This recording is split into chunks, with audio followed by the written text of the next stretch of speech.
Students, welcome to your एल्गा 6 class. हमने हमारी जो लास्ट क्लास में किया था वो किया था नर्वस मोहित और डिक्टेशन वर्ड्स किए थे।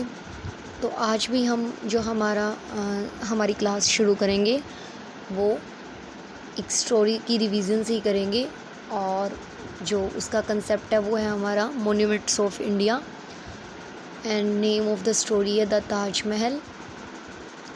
तो चलिए शुरू करते हैं। The Taj Mahal is located in Agra, a city in Uttar Pradesh. Taj Mahal कहाँ है? आगरा में है। और ये सिटी कहाँ है? उत्तर प्रदेश में। यानी कि आगरा तो क्या होगी? सिटी, और स्टेट जो है इसका वो क्या हो गया? उत्तर प्रदेश। जैसे हम कौन से स्टेट में रह रहे हैं? हरियाणा में। और हरियाणा में जैसे आपका स्कूल कहाँ है? नाथुसरी चोपता में। The name Taj Mahal means crown palace. Taj Mahal का क्या मीन है? मतलब क्राउन पैलेस, मतलब सबसे फर्स्ट ऑफ ऑल तो आपको क्राउन का मीनिंग पता होना चाहिए। समथिंग वॉन बाय किंग और अ क्वीन, ठीक है, जिसे तुम एक ताज सा भी कह सकते हो। It was built by the Mughal empire. Empire का मतलब क्या होता है? शासक, ठीक है। ये एक मुग़ल शासक ने बनाया था। शासक मतलब जो राज करता हो। शाहजहाँ, उसका नेम क्या था? शाहजहाँ। ये एक मुग़ल शासक शाहजहाँ के द्वारा बनाया गया था। He built it in memory of his wife. उसने ये अपनी पत्नी की याद में बनाया था। It is one of the 7 wonders of the world. ये दुनिया के यानी कि विश्व के 7 अजूबों में से एक है। वंडर्स क्या होते हैं? जो हमें हैरान कर दे, जो, ठीक है। It took 22 years and 20,000 people to build it। इसे 22 साल और 20,000 लोगों ने बनाया था। मतलब इसे बनने में 22 साल लगे थे और इसे 20,000 लोगों ने मिलकर बनाया था। It is made of white marble. ये वाइट मार्बल यानी कि सफ़ेद पत्थरों से बना है। Many types of marbles were used to build it. और इसे बनाने के लिए अलग अलग प्रकार के मार्बल्स यूज़ किए गए हैं। Many different precious stone were also use. Different मतलब अलग अलग तरह के, मैनी मतलब बहुत सारे, और प्रेसियस मतलब कीमती। इसके अंदर जो है बहुत सारे अलग अलग प्रकार के कीमती पत्थर यूज़ किए गए। At different times of the day it appears in different colours. At different times of the day यानी कि जैसे मान लो डे है, डिफरेंट टाइम्स मतलब जैसे सुबह के 9 बजे है, दोपहर के 1 बजे हैं, शाम के 6 बजे हैं, रात के 9 बजे हैं। मतलब अलग अलग टाइमिंग पे ये डिफरेंट कलर में दिखता है। It appears pink in the morning. Morning में ये पिंक कलर का दिखता है। वाइट इन द डे, सफ़ेद दिन में दिखता है। और गोल्डन मून की लाइट में, चंद्रमा की रोशनी में, जैसा कि आप पिक्चर में भी देख रहे हो। It is one of the most attractive tourist destination in India. ये एक ऐसा मोस्ट अट्रैक्टिव मतलब जो हमें आकर्षित कर ले। टूरिस्ट डेस्टिनेशन मतलब जहाँ पे लोग विज़िट करने आते हैं इंडिया में। ये वन ऑफ द मोस्ट, सबसे ज़्यादा मतलब घूमा जाने वाला प्लेस है। तो इसी के बिहाफ पे आपके वोकैबुलरी वर्ड्स हैं। फर्स्ट है आपका crown, something won by a king और अ क्वीन। कुछ ऐसा जो एक राजा या फिर रानी के द्वारा पहना जाता है। प्रेसियस मतलब वेरी रेयर। वेरी रेयर का मतलब जो बहुत कम देखने को मिलता हो, यानी कि कीमती हुआ एक तरह से। Destination the end point of a journey, मतलब जहाँ पे अगर हम घर से जर्नी के लिए निकलें तो हमारा जो एंड पॉइंट, डेस्टिनेशन मतलब जहाँ हमने जाना है। अपीयर्स मतलब दिखता कैसा है? Looks. Attractive something that is good to look at and people want to see. कुछ ऐसा जो बहुत अच्छा दिखता हो और जहाँ लोग उसे देखना चाहते हो। तो आपके इसके वोकैबुलरी वर्ड्स भी हो गए हैं। अब मैं इसके बिहाफ इसके क्वेश्चन आंसर और आपको लर्न करवा देती हूँ। तो जो अभी मैंने आपको ताजमहल स्टोरी रीड आउट करवाई है उसके बिहाफ पे तो क्वेश्चन आंसर नहीं है, लेकिन हम नेक्स्ट स्टोरी करते हैं तो उस स्टोरी के हम क्वेश्चन आंसर लर्न करेंगे, ठीक है। मोन्यूमेंट्स आर द, और हमारा जो स्टोरी का कंसेप्ट है वो क्या है? सेव आवर मोन्यूमेंट्स, ठीक है। मोन्यूमेंट्स को क्या कहते हैं हिंदी में? स्मारक। और स्मारक मतलब जो हमारी हिस्ट्री को शो करते हों और जिन्हें हम विज़िट भी करते हैं, ठीक है। तो हमें जो हमारा इसका टाइटल है वो है सेव ओवर मोन्यूमेंट्स, मतलब हमें हमारे मोन्यूमेंट्स को सुरक्षित रखना चाहिए, बचा कर रखना चाहिए। तो monuments are the pride of any nation. तो प्राइड क्या होता है, मतलब जैसे एक तरह से गर्व लगा लो, गर्व महसूस किया जा सके, ठीक है। Monuments are the pride of any nation. Nation क्या होता है, जैसे अब ये भारत है, ठीक है, ये हमारा क्या है, नेशन है, राज्य है जिसको कह सके, सॉरी भारत को एक minute, sorry for the disturbance. तो मैं आपको बता रही थी कि India has many monuments which monuments are the pride of any nation. Nation क्या होता है, राष्ट्र कह सकते हैं जिसे हम। तो जो मोन्यूमेंट्स होते हैं वो उनको स्मारक बोलते हैं मोन्यूमेंट्स को। जो हमारे स्मारक हैं वो किसी भी राष्ट्र के गर्व महसूस करने, जिनसे हमें गर्व महसूस किया जा सके, तो स्मारक वो होते हैं, ठीक है। India has many monuments which attract many visitors. India में बहुत सारे ऐसे मोन्यूमेंट्स हैं जो विजिटर्स, मतलब यात्रियों को, जो विजिटर्स होते हैं, जो विज़िट करते हैं, उनको अट्रैक्ट करता है, अपनी ओर आकर्षित करता है। Do we do anything to preserve them. क्या हम कुछ ऐसा करते हैं कि उनको सुरक्षित रखा जा सके। As citizens of India, Bharat का नागरिक होने के नाते, we must help preserve them. हमें उन्हें सुरक्षित रखना चाहिए। We must not litter these places. हमें इधर उधर कूड़ा करकट नहीं फैलाना चाहिए, मतलब इन प्लेसेस पे हमें कूड़ा करकट नहीं फैलाना चाहिए। We must not write anything on the walls. हमें दीवारों पर भी कुछ नहीं लिखना चाहिए। We must keep them clean and tidy. हमें उन्हें साफ़ और सुथरा रखना चाहिए। We must encourage others to do the same. हमें दूसरों को भी एनकरेज करना चाहिए, मतलब इस चीज़ के लिए उत्साहित करना चाहिए कि हमें कूड़ा करकट गंदगी कुछ भी नहीं फैलाना। We must follow the rules when we visit them. हमें भी रूल्स को, नियम जो होते हैं उनको फॉलो करना चाहिए जब वहाँ हम विज़िट करते हैं। Preserving our monuments is important for all us. Monuments की देखभाल करना, सुरक्षित रखना उन्हें हमारे लिए महत्वपूर्ण है। They belong to all of us. वे हम सब से बिलोंग करते हैं, मतलब हम सब से संबंधित हैं। It is our duty to save and preserve them. ये हमारा कर्तव्य है कि हम उन्हें सुरक्षित रख सकें और साफ़ सुथरा रख सकें, ठीक है। ड्यूटी क्या होता है, कर्तव्य। The next time you visit a monument, make sure you follow all the rules.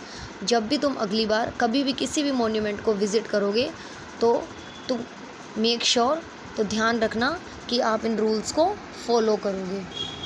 तो ये आपके वोकैबुलरी वर्ड्स हैं। फर्स्ट है आपका pride, feeling good about something you did. अच्छा फील करना कि कुछ तुमने किया है। प्रिजर्व मतलब कीप सेफली, सुरक्षित रखना। Citizen, a person who belongs to a country, मतलब एक पर्सन, एक नागरिक जो कंट्री से, देश से बिलोंग करता हो।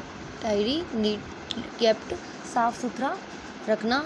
Duty, work you must do, कर्तव्य, तुम्हारा कर्तव्य यानी कि तुम्हारा काम जिसे तुमने करना ही है।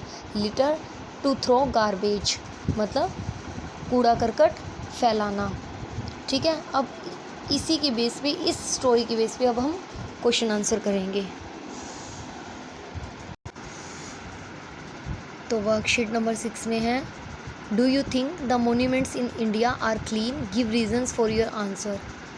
क्या आप सोचते हो कि इंडिया के जो स्मारक हैं वो साफ़ सुथरे हैं?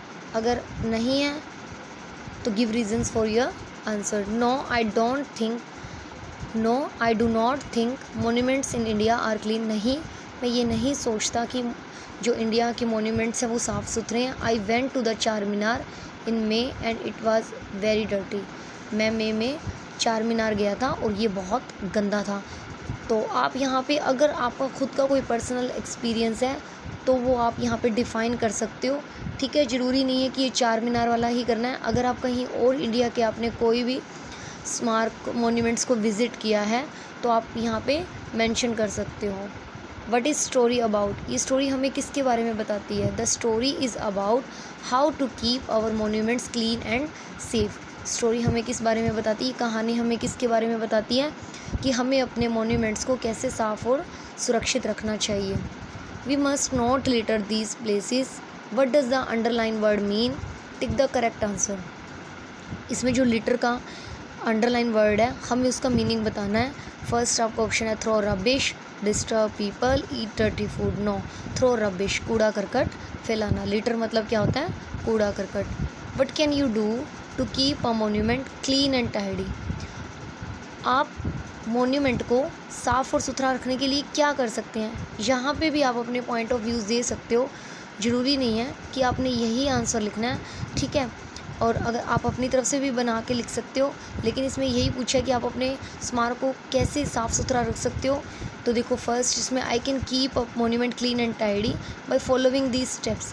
फर्स्ट आपका है I should not throw garbage near the monument. तो ये तो कॉमन सी थिंग है, I should not throw garbage near the monument. मैं स्मारक के नज़दीक कूड़ा करकट गंदगी नहीं फैलाऊंगा। I should not write on the walls of the monuments. और मैं दीवारों पर भी नहीं लिखूंगा, ठीक है। तो ये आपके 2 पॉइंट्स हो गए। और अब हम करेंगे वर्कशीट नंबर 8 ऑल्सो, ठीक है। ये भी इसी के ही क्वेश्चन आंसर हैं। What is the pride of any nation? किसी भी राष्ट्र का क्या प्राइड है, मतलब जिसमें हमें गर्व महसूस किया जा सके। Monuments are the pride of a nation. तो मोन्यूमेंट्स क्या है? किसी भी राष्ट्र के प्राइड है। और मोन्यूमेंट्स जैसे कि पहले भी मैं आपको बता चुकी हूँ, जिसे स्मारक कहते हैं, जिनको विज़िट किया जाता है, ठीक है, जो हमारी हिस्ट्री से बिलोंग करते हैं। What do the monuments belong to? Monuments किस से बिलोंग करते हैं?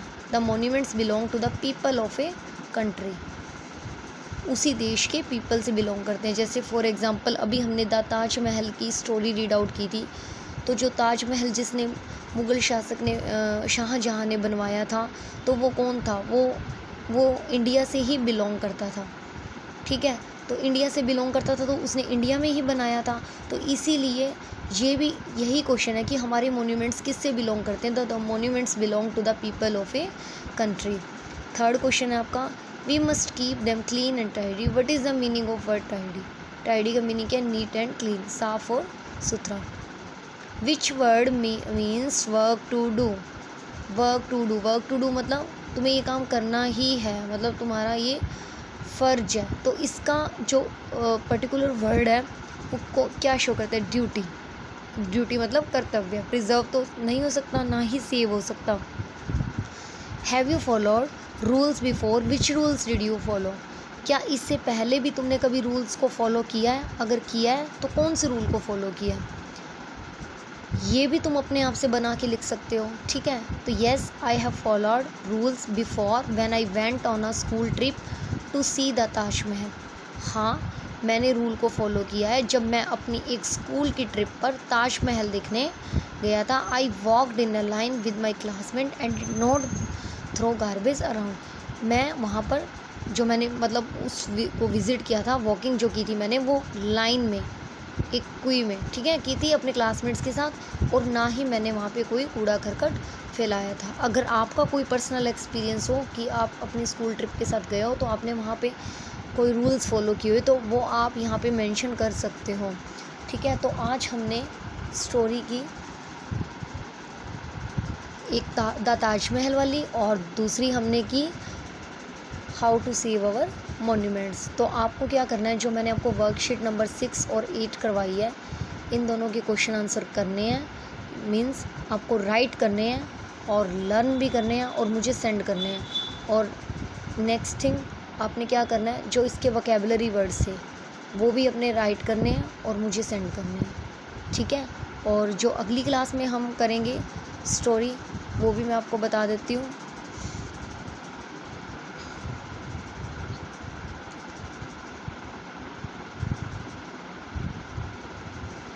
1 मिनट।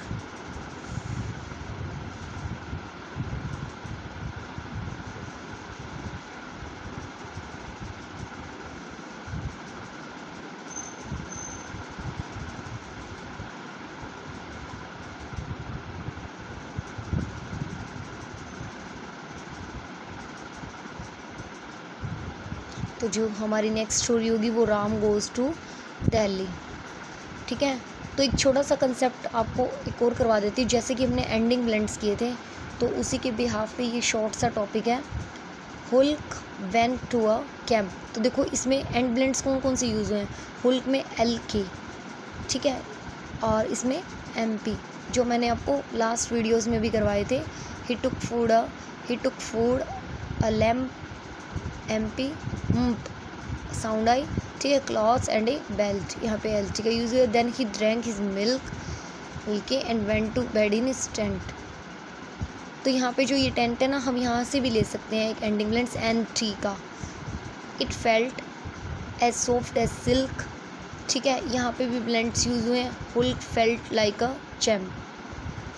तो ऐसे ही आप भी जितने भी मैंने आपको एंड डायग्राफ्स करवाए हैं, मतलब एंडिंग ब्लेंड्स करवाए हैं, उनसे आप भी लाइंस बना के छोटी छोटी स्टोरी क्रिएट कर सकते हो, या फिर कोई भी स्टोरी, कोई भी कंसेप्ट उठा सकते हो कहीं पे भी। आपके जो आपके ये चैप्टर्स हैं इनमें से भी, और आप फाइंड आउट कर सकते हो कि कहाँ पे स्टार्टिंग यानी कि बिगिनिंग ब्लेंड्स यूज़ हुए हैं और कहाँ पे एंडिंग ब्लेंड्स यूज़ हुए हैं। ठीक है, अब जो हमारी नेक्स्ट स्टोरी होगी वो राम गोज़ टू दिल्ली होगी। और एक काम और दे देती हूँ मैं आपको, जो ये मैंने दोनों स्टोरीज़ करवाई हैं, अगर इनमें कोई भी आपको न्यू वर्ड मिलता है और जिनसे आपको पता चला हो कि हमने ये फर्स्ट टाइम मतलब सुना है, या हमें इसका मीनिंग पता लगा है, तो वो भी आप मुझे राइट करके भेजोगे। ठीक है, तो आज की क्लास यहीं फिनिश करते हैं। Have a good day.